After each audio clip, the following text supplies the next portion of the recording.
Hello, and welcome to Comic Book Herald Live. I'm Dave Busing, founder and editor-in-chief of comicbookherald.com.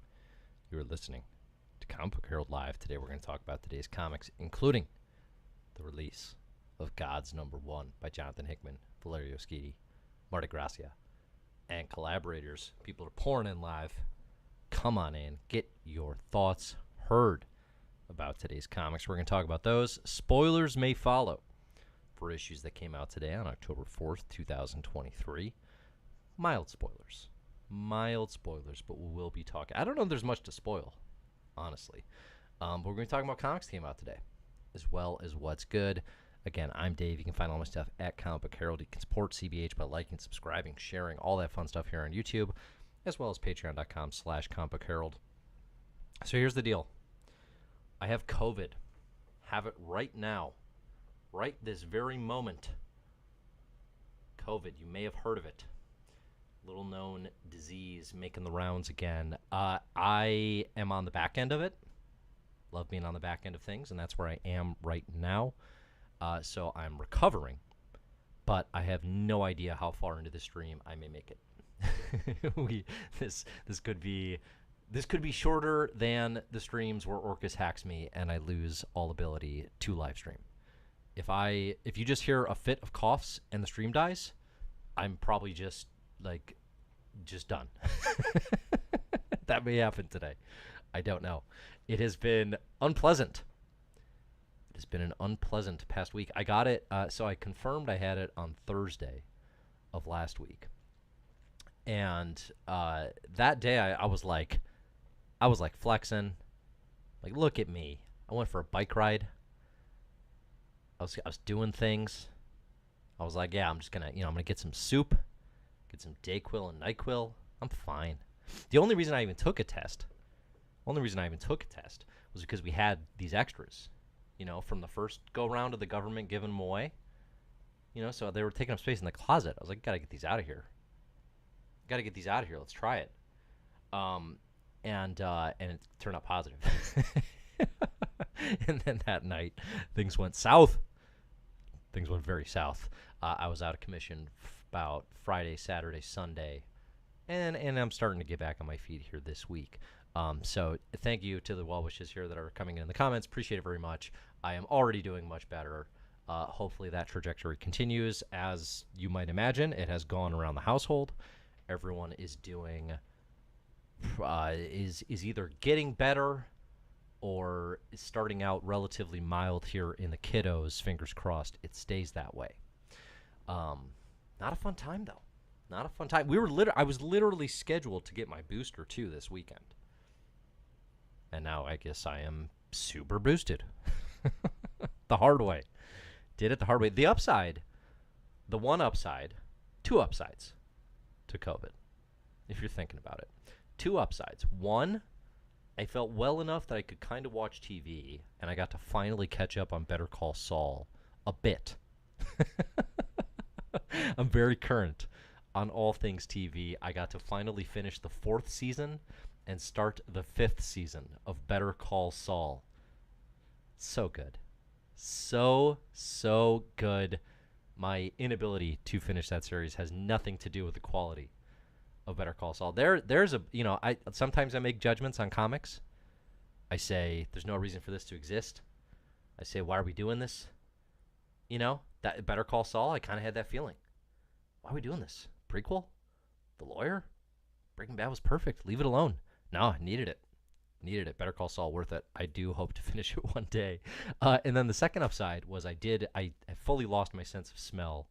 And couldn't smell any stinky, stenches left behind by the boys here in the house. Although my sense of smell did come back just in time for my oldest to throw up, which was inconvenient. It was very inconvenient for me. So here I am. No idea how long this is going to go. I thought, listen, it's God's #1 day. Actually, a pretty big week in the Marvel side of things, right? We got Immortal X-Men out today. We got an issue of X-Men. We got good Fantastic Four comics, good Doctor Strange comics. A lot is happening. So, let's talk about them. Let's start here. getting your thoughts on God's number one. For those of you who have read it, who shelled out $9.99 for 63 pages of one pretty uninterrupted story by Jonathan Hickman, Valerio Schiti, Marty Gracia, and team. God's number one. Get your thoughts. Did you love it? Did you hate it? Was it worth the buck? The Bucks. Speaking of the Bucks, Dame Dollar to the Bucks. Oh, you'll love to see it. As a basketball fan, you hate to see it as a Bulls fan. Okay, here's the thing with God's number one. We're going to start big picture. I'm going to start real big picture on this. It's a very fine comic. I would say it's excessively kind of average.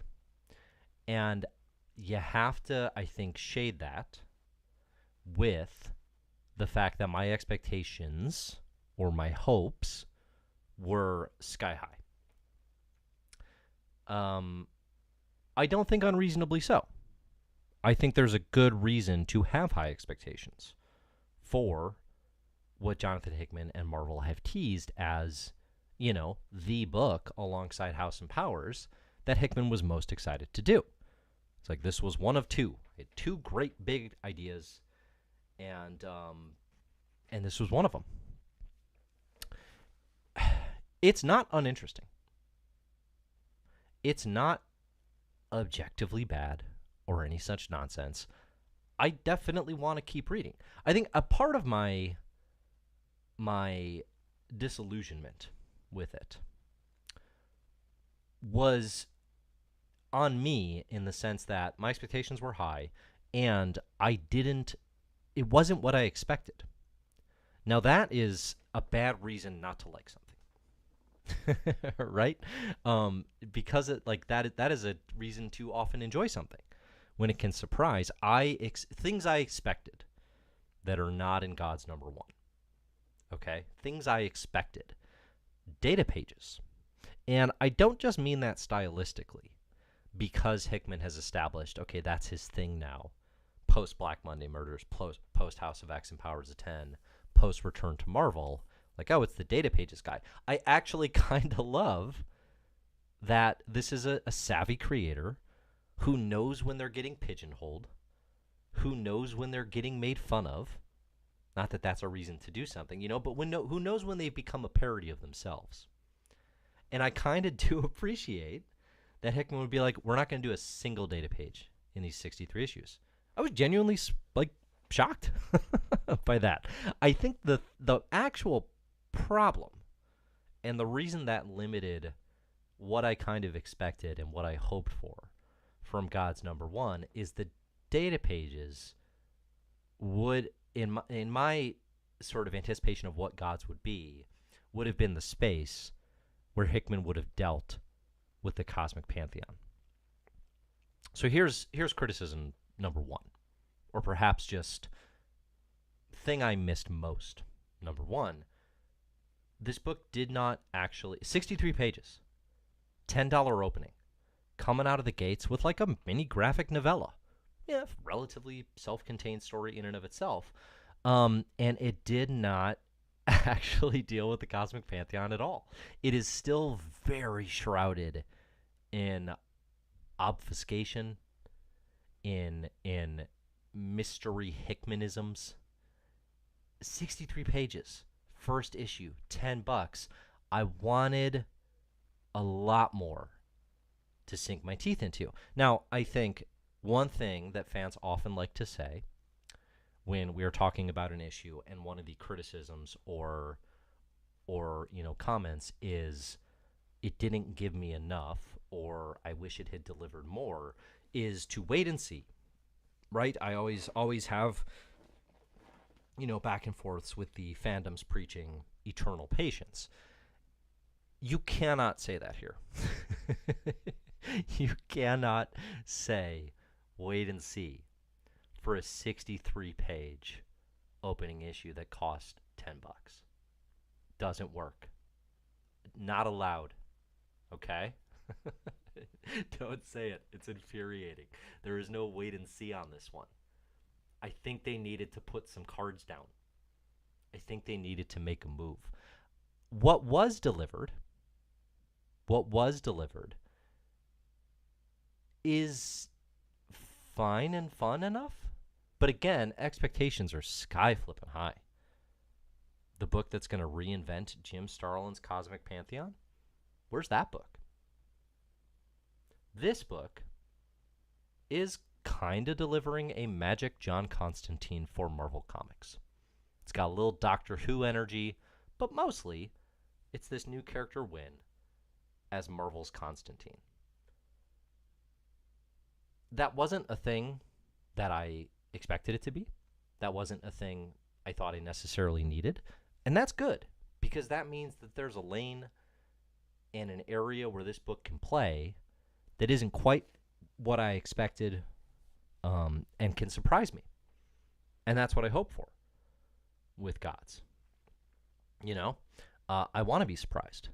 It feels kind of like a Doctor Strange spinoff, but in which there's no, the actual inciting event is like fictional. It's very meta. It doesn't actually exist. Doctor Strange is very much a supporting player in this book. You get a handful of other Marvel runarounds and tag-alongs and Amadeus Cho and all this stuff, and it's another instance of a book where it's like, okay, this is in the Marvel universe and in continuity, but how does this stuff work and where does this fit? And doesn't really feel like it connects to any of the other books. That's fine. That's not what I needed. That's not what I expected. I didn't expect 63 straight pages of comic. And I actually don't think it's better for it.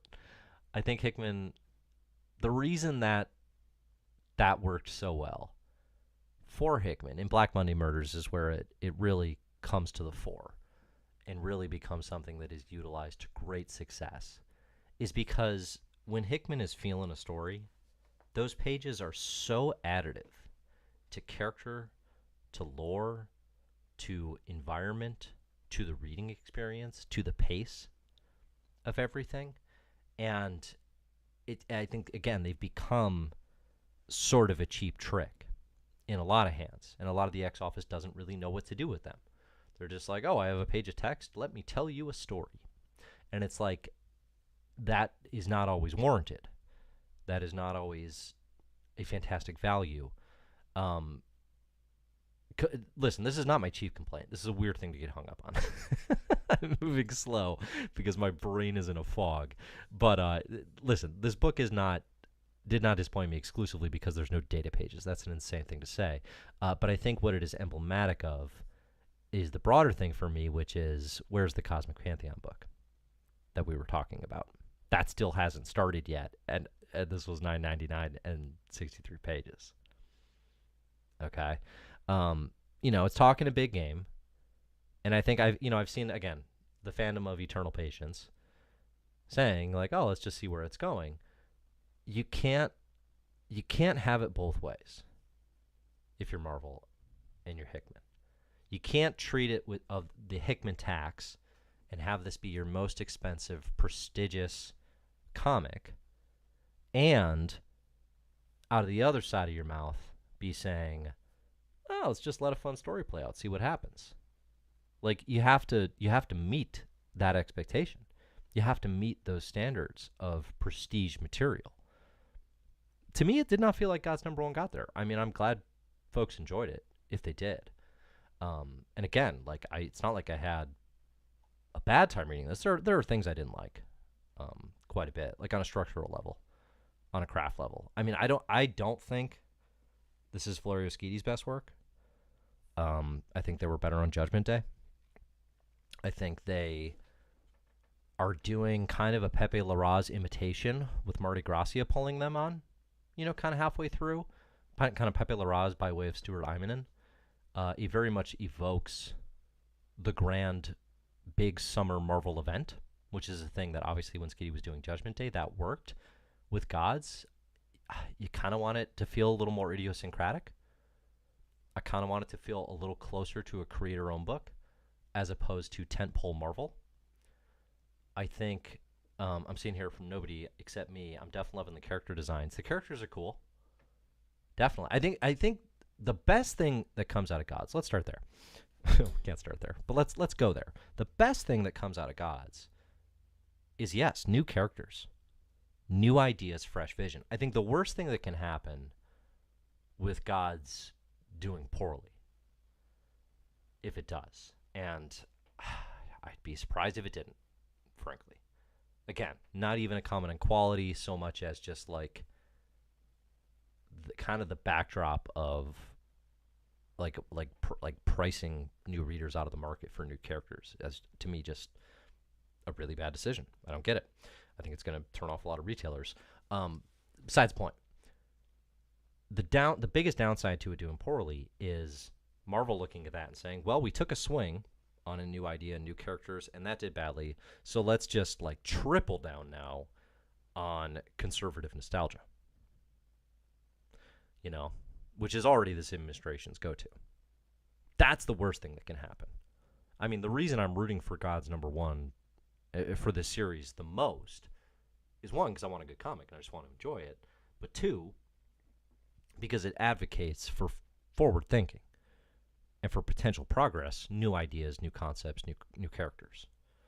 You know, it's a space where that is allowed. I think reading this, like, that in and of itself is something I enjoy. I think Wynn, again, as a conglomerate of a Constantine-esque character and a little Doctor Who, Dimitri as his sarcastic, tag-along, who's sort of forced along for the ride. I thought a lot of that humor fell very flat, like badly flat. That'll happen. Didn't always. There were a couple moments of just Wynn's dry humor that I really enjoyed, where Doctor Strange is like, oh, you look good. You doing yoga? And there's just a very reserved, no, definitely not. Like that I enjoyed. That's nice. More of that. I think that actually sells character and conveys humor in a way that is very understated, as opposed to Dimitri's very... Oh, he's standing right behind me, isn't he? Felt tropey. Okay, that bit of humor. Creating new characters, that's a good thing, for sure. Did Marvel need a Constantine? I don't know. I'm here to find out. That's fine. I think it's a interesting approach to the magic side of things.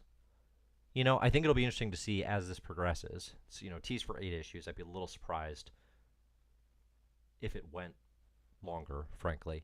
But the thing I'm curious about now is like, okay, so is this the magic book? Is it a cosmic book? Is it both? Because right now, really, it's just a magic book. And that's fine if that's what it's going to be. But again, it has been teased and talked about as the Cosmic Pantheon book. And then it's like, how do you square that circle? So I'm curious what that could possibly look like. I was unmoved artistically. I was really baffled by the vision, or the lack of vision, for the 8 straight pages of 9-panel grids with dialogue between Wynn and, is it Aiko? His wife, or ex-wife maybe? Just like... It was just like the camera was on just various limbs and parts of people zoomed in at all times. Like there was no establishing shots. There were no kind of like interesting angles. So I mentioned, I've got COVID and I'm watching Better Call Saul. The thing that I'm just constantly in awe of with Better Call Saul is it's like, oh, hey, they put the camera in the microwave. Or, oh, the camera's on the ceiling fan, and we're looking down. Just like constantly exploring new ways to look at a scene and to explore a moment. Right? And obviously the tools of filmmaking and the tools of comics are different things. But that kind of thinking, that kind of ambition, to just be like, how can we frame this? And for 8 pages, it didn't take one swing. Didn't make one effort. It's just chunks of Winn and his ex-wife. And it's just like, okay, so why are we doing 9-panel grids here? We're not even doing the Tom King, Mitch Gerads thing of utilizing the 9-panel grid to convey tension, to convey feelings of being trapped. It's just a dialogue dump. I thought that was bad. Like as comics creation goes. That was weak. The conversation in and of itself is a dump of information and a bit of lore and a bit of world building. And it tells you what you need to know, but it does so in a real heavy-handed, verbose way. I don't know. It's kind of like Ultimate Invasion for me, where I just can't shake this feeling that we're getting a watered-down version of something I used to love. There used to be more chips in this bag. You know? It's not what it was, which is fine. Things change. I'm old. These things happen. I just kind of, there's a part of me, like if someone said, should I buy G.O.D.S, number 1? I would absolutely say no. I would say wait. For $10, I could not, in good conscience, say you should buy this issue. I do not. The only reason I bought it is because I am horribly impatient and I am before you with a microphone. Right? This is a wait on Marvel Unlimited if there ever was one. And maybe it'll be super worth it as it goes. But again, I think we have to hold a first issue that says we're going to give you 63 pages and we're going to ask you to pay more, but it's going to be worth it to fulfill that promise of being worth it. You know? I mean, I'm curious for the folks who enjoyed G.O.D.S number 1, and I'm sure there are plenty, or who had a really good time even. Like, what are the things you really liked? Like, what are the things that you thought really won you over? Because for my money, the things I'm most interested in still are like just kind of what was teased about what this might be, but that really isn't here in the comic at all, and just how that's going to get tied in. And then I guess just kind of some of the questions that remain inherent, which is like, okay, we have these two orders, the powers that be and the natural order of things. They're referenced a bunch. We know they're at war. We know Winn and Aiko are going to be at the center of that, you know, as these opposing forces. But, like, what are they? What do they actually stand for? You know? For the first issue, like, I feel like these would be useful things to explain. I don't know. I mean, the series that this is out of the gate most often compared to in the Hickman Marvel of War is S.H.I.E.L.D., right? And if you've read S.H.I.E.L.D., that's a book that I really didn't like the first time around. I didn't get what it was doing at all. I read it pretty early in my kind of, you know, comics enjoyment experience as well. And I've come around on it since then. I think it works better now. But I don't remember that book being as sort of mysterious about its purpose. You know, I think we kind of knew the players early. I just feel like, you know, for an opening, it was a bit overconfident in assuming we'd be along for this ride. You know, I like more hooks, I guess is what it is. I'm seeing a question from Open Mike Eagle, who, by the way, dropped today. Big news. I won't spoil it. Next guest on What Had Happened was one of my favorite podcasts the last several years. You can check that out. I'm sure you go to YouTube, go to Mike Eagle.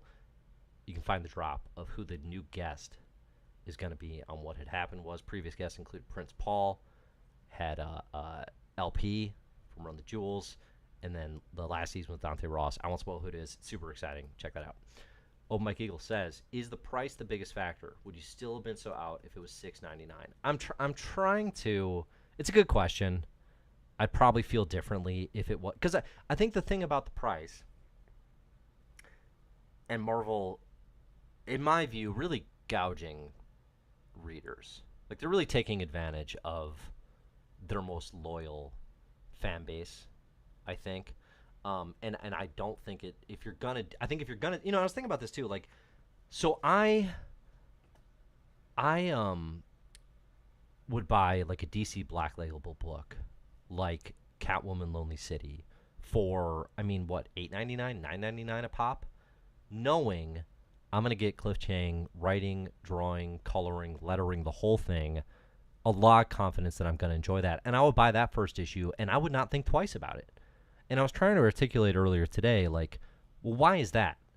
Why do I feel differently, like I'm being held hostage with God's number one, when with Catwoman Lonely City or any Black Label book, frankly, that I am interested in, I'd look at that price point and be like, that is a risk I am willing to take. I think part of it is packaging and production.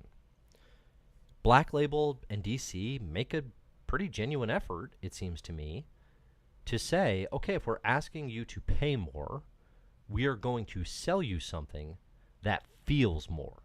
Okay, Daniel Warren Johnson's Wonder Woman Dead Earth, which is a great book. Daniel Warren Johnson Transformers launches today, too. You feel like you're getting a thick, oversized graphic novella. You feel like you have an opportunity to read that book and appreciate that art in a scope and a scale, in a physical production that is like a valuable collectible. And that, again, there's just like that very tactile joy of holding an oversized comic, baby. An oversized, good-looking comic. Give it to me. How much do you want? And Marvel cheaped out. They cheaped out. Okay? God's number one is not printed at that quality. And again, it's a similar thing, too, where it's just like, it kind of just feels like a big Marvel summer event, as opposed to the previous Black Label books I described, which are, kind of these like auteur visions of what can be done in the universe. So would I be as hard on it if it had been made more accessible? Probably not. But I think, Marvel made it hard to back because they made it kind of inaccessible with the price. And then the issue itself and the storytelling decisions also make it kind of inaccessible. It's not a welcoming first issue, which, is not necessarily the death knell of a comic book. Not all comics need to be accessible, but it's not inaccessible because of complexity.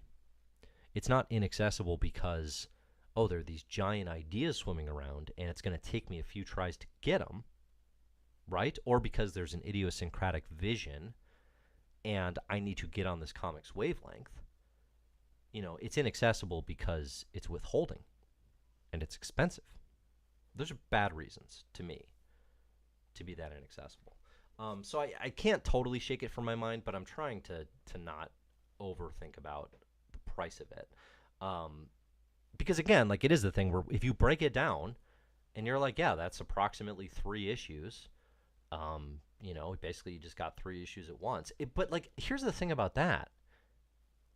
If we'd gotten issue 1, 2, and 3, and it was this, and it took, let's say it was weekly even, took 3 weeks for that to come out, I feel like that'd be a real disappointing experience. So I don't blame them for packaging it all at once, because there's not a big moment. There's not a big reveal. There's not a big like, oh, here we go.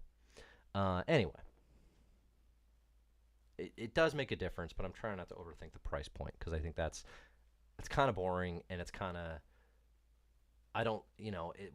it is what it is. Marvel's, they need to make their dollars. They need to hit their numbers. I get that part of things. I just don't get, with this particular book, like, if you want to launch an X-Men number 1 and you want to make it $9.99, it's X-Men. It's got fandom. It's got established, juice. Doing it for something that's totally new that you want to bring people in on and try to convince them of its merit I just don't get it. I just don't get it. Okay. Christoph says, right now it's just a contained story about the new good guy stopping the evil plan of a new bad guy. Yeah. I mean, it is. Which, if you wanted to be facetious, you could say about a lot of comics, I'm sure. But there's just not that much more to it than that. And I think there should be. After this first opening salvo, there should have been at least one. I wanted there to be at least one thing that I was really jazzed about. And there's just not. There's not that one big moment or reveal or idea that I'm like, okay, like maybe this issue wasn't my favorite, but it's got this going for it. So again, it's not like I'm not going to read the rest of the issues. I want to see what it's going to be, but I think it's if somebody asked me, should I buy God's #1 or should I just wait for Marvel Unlimited, I would 100% say wait. Apparently, I saw this online. Apparently, they accidentally, I'm assuming accidentally, released God's #1 on Marvel Unlimited for free for a little bit. If it was free on Marvel Unlimited today, I would absolutely lose my mind. Given all of the just like obsession with this price point, And it's not just me, I promise. I'm not the only one. Because Marvel called attention to it. You don't launch a new #1 at double to triple the standard price point without kind of calling attention to yourself that you're doing it. James asks, was God's #1 better than Ultimate Invasion #1? I'm pretty tepid on Ultimate Invasion. Was it better? I would say no, actually. Because I think your goal with this first issue is to say, here's the story, or here's a part of the story, and here's why you should join us for what's going to be an awesome ride. And Ultimate Invasion did end on a much better cliffhanger. It ended on the teaser of the Maker establishing a new universe and a Peter Parker with no powers. That's a moment of excitement. That's a moment of, okay, I want to see this play out. I want to see what the Maker's going to do. I want to see the story they have here. I don't think it delivered on it in fantastic ways, but to me, that was a more satisfying first issue experience than where I ended with God's #1, which was a shrug. I ended on a shrug. And that's a really weird place to leave people when these readers don't know the characters and they don't know what this book is going to be, and you're asking them to pay more than they pay for any other comic. I just think that's it's a ballsy move. I don't see the logic in it. Maybe the second issue will be incredible, right? And that's the thing, is like, it could be. It could be.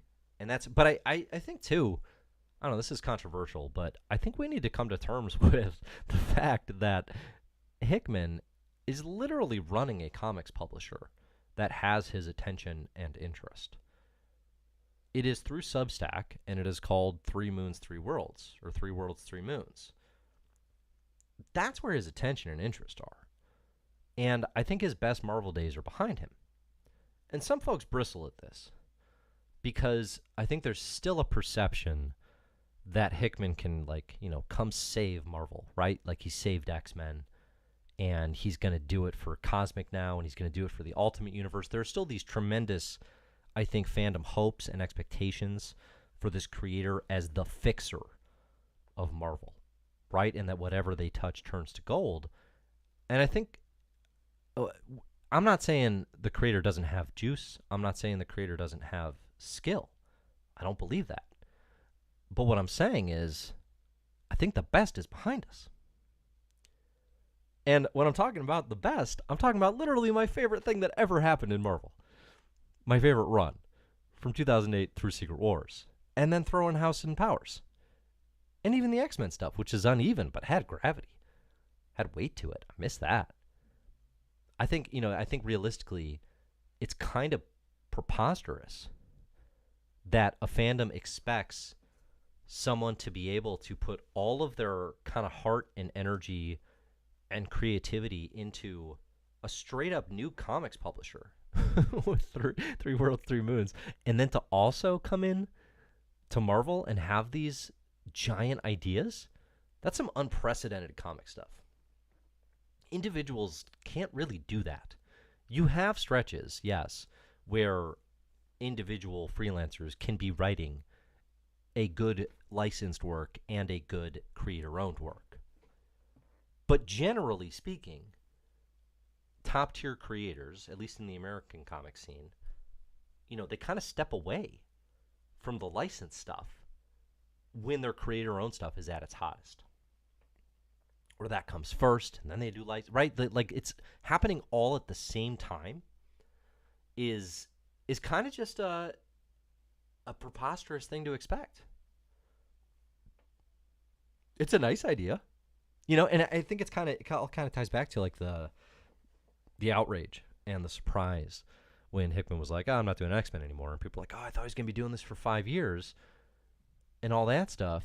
It's like that version of this particular individual was around from 2008 to 2016. Times have changed. They're in a different place. They're in a better place, hopefully, for themselves. That's good. They should get the bag. Celebrate. Okay? Enjoy it. But it's just like, it's not a slight on Hickman to say his best Marvel days are behind him, so much as it is, I think, probably a needed dose of reality in terms of, if nothing else, my own expectations. Of being like, yeah, this thing might still be good, but it's not going to be flipping House of X again. That's a high bar to set for yourself. And it is one you have to be judged. Like, when you play that well, you have to be judged by that, right? If LeBron drops a 13-2 with 4 turnovers in Game 4 of the Finals, nobody is coming out the next day being like, well, it's not bad, 13 points. The bar is what you set based on your past performance. It's not just like, oh, that's decent. Yeah, way to go. Like, no, it's LeBron. What are you talking about? That's horrible for him. All this stuff is contextual. All right, I need to drink water. Get in your thoughts. Get in your comments.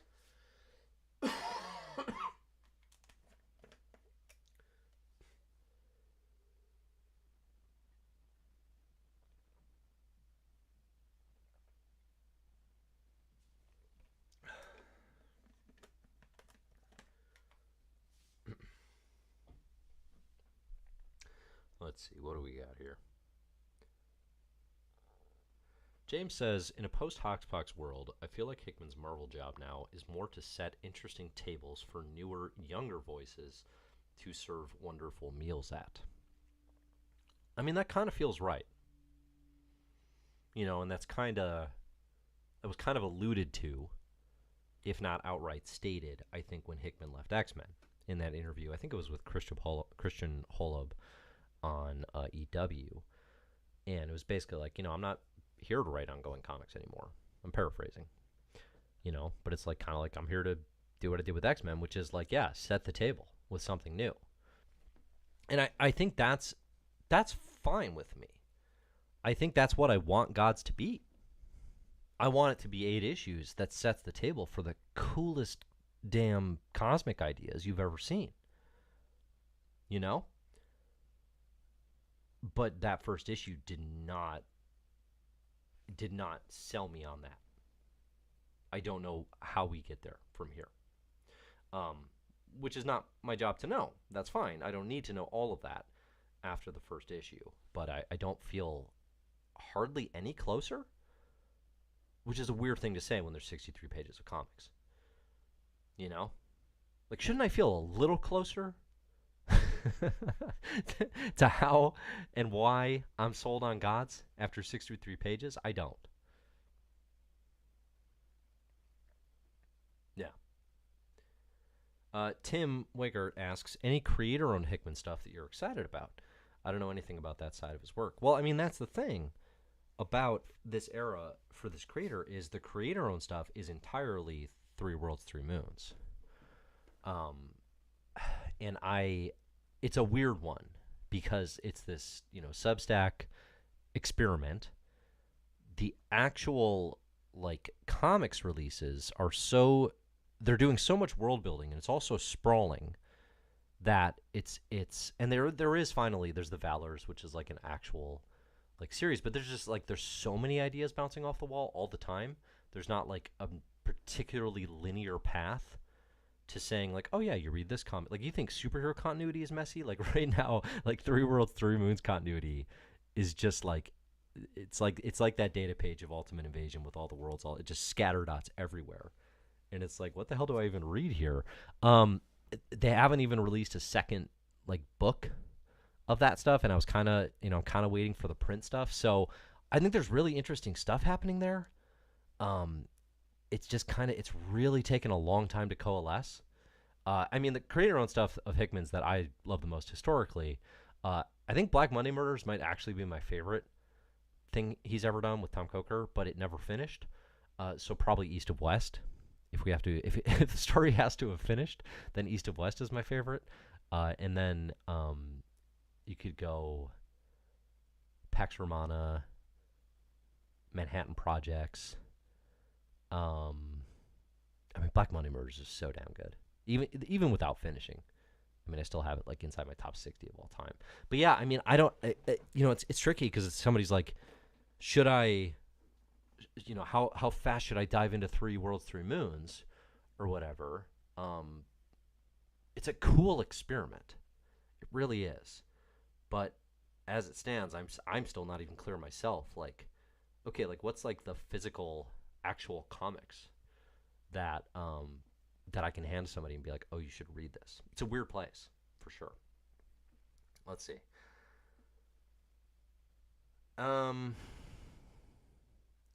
Let's see. Lucas says that personally, this was exactly what I wanted without realizing it. Seems like something that he could write for 50 issues without interacting with the Marvel Universe much while getting into the big ideas.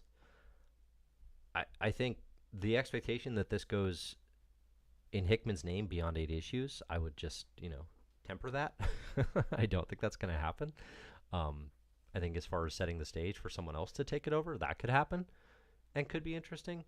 The without acting with the Marvel Universe piece is interesting because it's like this first issue is both removed yet kind of deeply indebted to interacting with the Marvel Universe. Like Reed Richards and the Black Panther are in this comic, but they don't have really anything to do other than be there. Kind of same with Amadeus Cho. I mean, Doctor Strange is really the only quote-unquote hero who has like a speaking role, right? But is also just kind of a side player in the shuffle of all this. You have the Collector, for kind of a cameo. So it's like it is both of a piece with the Marvel Universe, but separate. And I think it needs to probably kind of clarify where does it want to walk that line. Because the thing about Constantine and Hellblazer comics, when they spiral out of Alan Moore's Swamp Thing, is they're a piece of the DC universe, but they always feel kind of like their own thing, unless they don't want to. And they can function that way very successfully. And I don't think that's what G.O.D.S feels like right now. It doesn't feel like a book that can function without the tapestry of the Marvel Universe. But it's kind of trying to have its cake and eat it too on that front. I'm curious how that's going to work. Let's see. JJ says, G.O.D.S #1 felt to me like the X Lives of Wolverine #1, overhyped prior to the comic with zero satisfaction after reading the first issue. I mean, they did, like, that's the thing, is, like, expectations are high. Again, like, praise be to the fandom of Eternal Patience, but, like, there are hopes for this book. There should be. Braden asked the important question, think F4 #12 could lead into the Dinoverse books. In a perfect world, but we do not live in a perfect world, Braden. We live in a fallen world. And in this fallen world, we do not have Dinoverse books. Fantastic Four continues to be great, by the way. Really enjoy the Ryan North run. Hope that stays going for a good long while. Lucas says, Dave, you are forgetting Transhuman, the pinnacle of Hickman's work. How dare you? How dare you? Transhuman is my least favorite Jonathan Hickman comic of all time. It might even be in my bottom 25 of all time. That comic is a mess. Although, like, kind of relevant and mildly prescient. It's not uninteresting. I'll say that for sure. Zora says, I don't think Marvel needed a Constantine. Maybe not.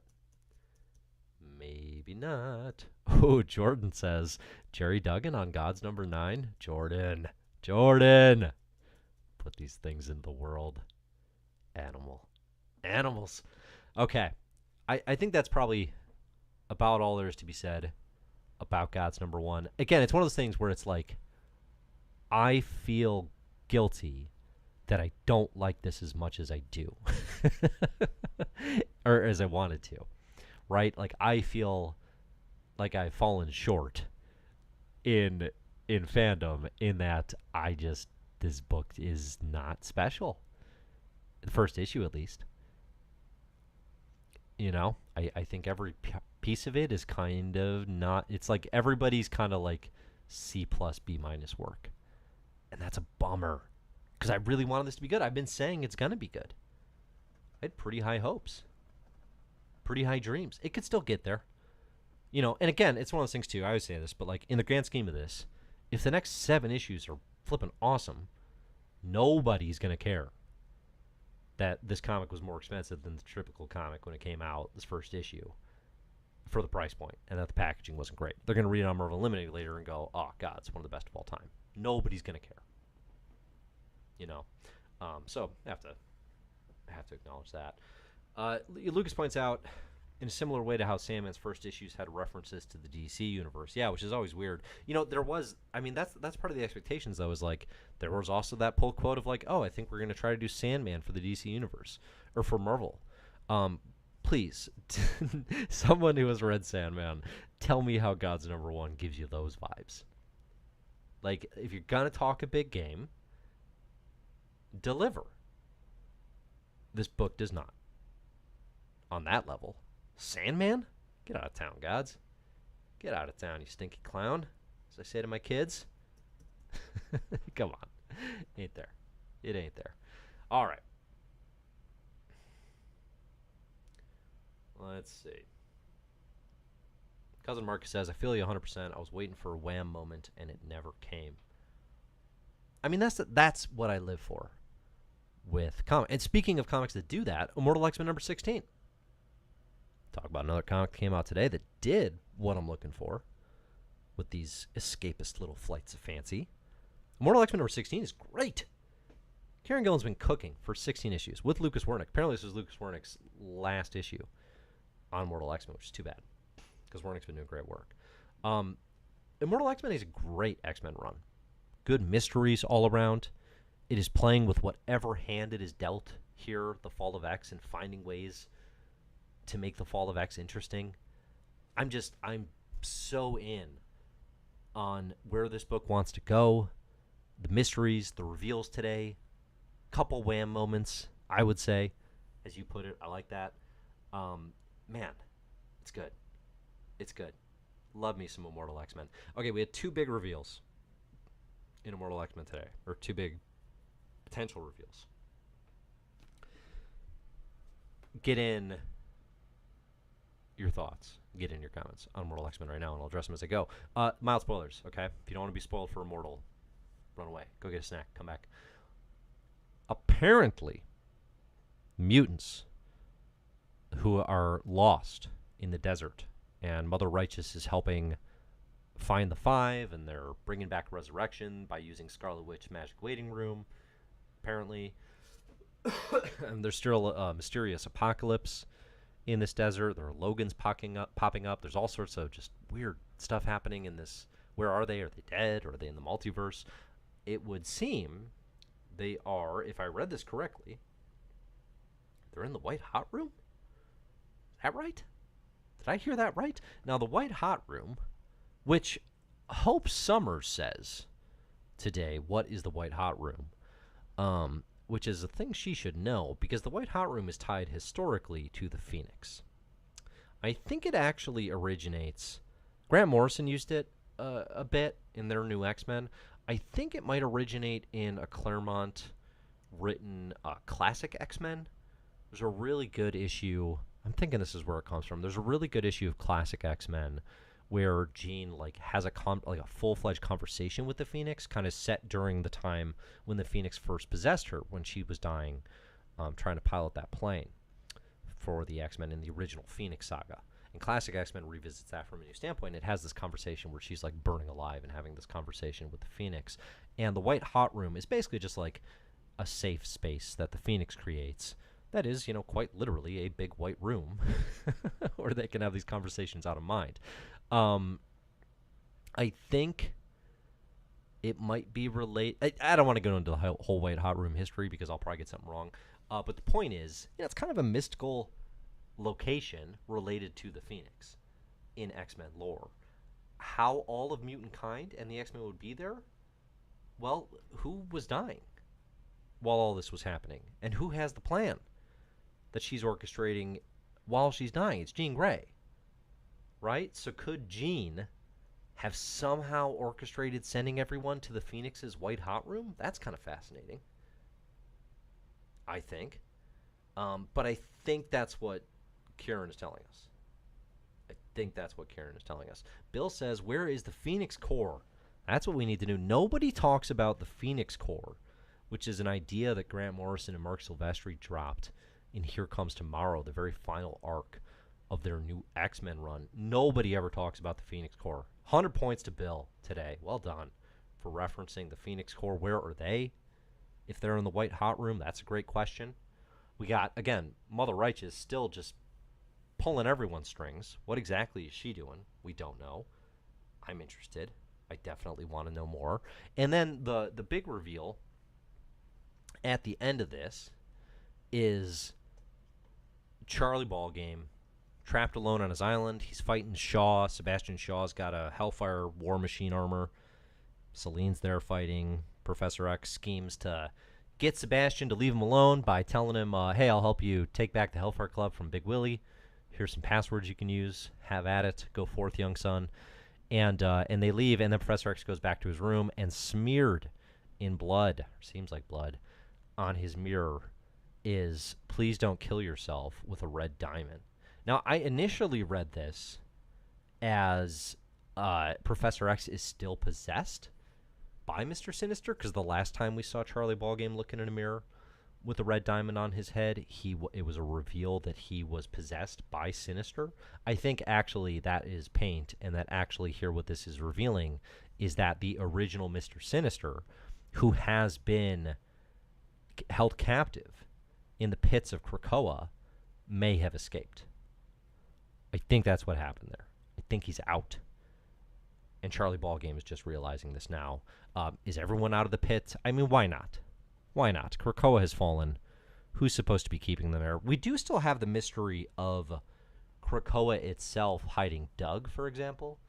Remember he pulled Doug into the pit before all this went down, being like, yeah, we're not messing with that. What are they doing? Is Doug catching up on Better Call Saul? What do you think Doug Ramsey's favorite show is?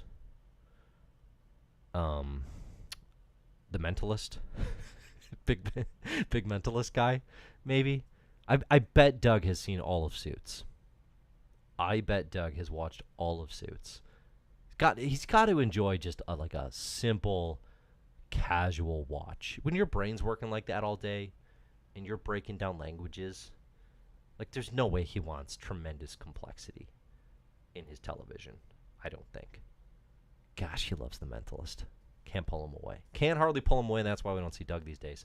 But yeah, those are the big reveals in Immortal Rules, X-Men Red, Immortal. I was thinking about this in the context of this new issue of Immortal coming out today. I think if you look at the best three, if you're just trying to make a top five of, okay, what were the best X-Men runs to come out of the Krakoa era, or the Krakoan age? What are they? So everything after House and Powers.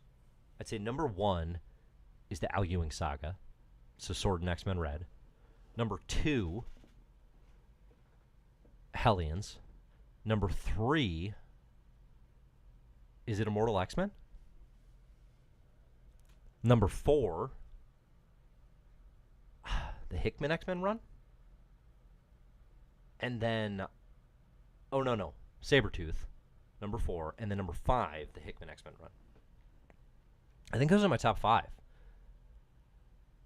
And 3 of those 5 come post-Destiny of X. Like post-Hickman fully out of the game. You know, so I think if you're talking about, you mentioned earlier the kind of the value of setting a fresh table and letting creators come in and do things, I mean, I would look at that as a success, at least, qualitatively. Obviously, opinions are going to differ as far as, like, the best of, but those are my top 5. And most of those came later. So there's still good stuff going on, of course. Immortal and X-Men are TV, well worth the price of admission. X-Men number 27 today was fine. It highlighted to me kind of one of the great problems of this era, which is, so you get a Resistance X-Men unit going to the Fantastic Four, and you get Rasputin 4 punching out Big Bang Grim bunch, and you get them having a conversation with Reed Richards. I actually really like Duggan and Noto's Reed in these scenes. I think they portray him pretty well. But they go there to try to get the information that Professor X and Magneto stole from Reed's brain, which was how to mute the X gene, which is what he had done with Franklin way back in X-Men Fantastic Four. And they look in his brain, and it's like, oh, it's missing, too bad. And then ultimately, Kamala Khan mentioned something about Terrigen Mist, and then Reed's like, ha, good one. Oh, yeah, Terrigen Mist, that's what I used. And now apparently they're going to have the secret to mute their X genes, which will allow them to fight back against Orcus. Okay. That was a huge mystery. like the whole thing with Reed having had this information stolen from him, and like what was it he said to Charles, and Kitty was having secret conversations with Reed, and what are they plotting? That was a big thing. And just like there's no payoff for the intrigue. None. It's just like, oh, we'll bring that back up now and we'll use it for a new thing. But it's not exciting. It's not super interesting. You could have gotten rid of all of the preface to all of that and just had the X-Men go to Fantastic Four and be like, Reed, can you help us? And do it that way. And there's no difference. Right? So, to me, that highlights, like, there's all these, and it's the hardest thing to do. It's so hard to set something up and be like, down the road, this could be the coolest thing you've ever seen, and actually deliver on that. Still waiting on Namor. What's up, Namor? What's up, House Powers Namor? Gonna play a big role any day now. It's so hard to do this. I mean, it's why Lost, falls apart for so many people, right? Just endless setup, endless mystery, endless, like, this could be incredible, and how much pays off. And to me, this Fantastic Four thing was a great example where the Krakoa just totally misses that. And it's like, let's just resolve it quick. Let's be done. We don't actually have, like, a big plan here. We never did. I don't know. Thought that was kind of a bummer. But at this point, I don't expect anything. Really. I think, like, if suddenly one of these stories was like, oh, hey, somebody's got the key Magneto and Namor found in giant-sized Magneto, I'd be like, oh, look at that, just be like fun, like seeing an old friend. But you don't expect it, which, I mean, you should have a right to expect that. Like, it was, that is a seed that has been planted. But the garden is no longer. I don't have a gardening metaphor. All right. Getting your questions, getting your thoughts. I think we're right here at time. Hey, we did it. We did a special COVID episode. Way to go, everybody. I'm going to get some water, getting your thoughts, getting your comments.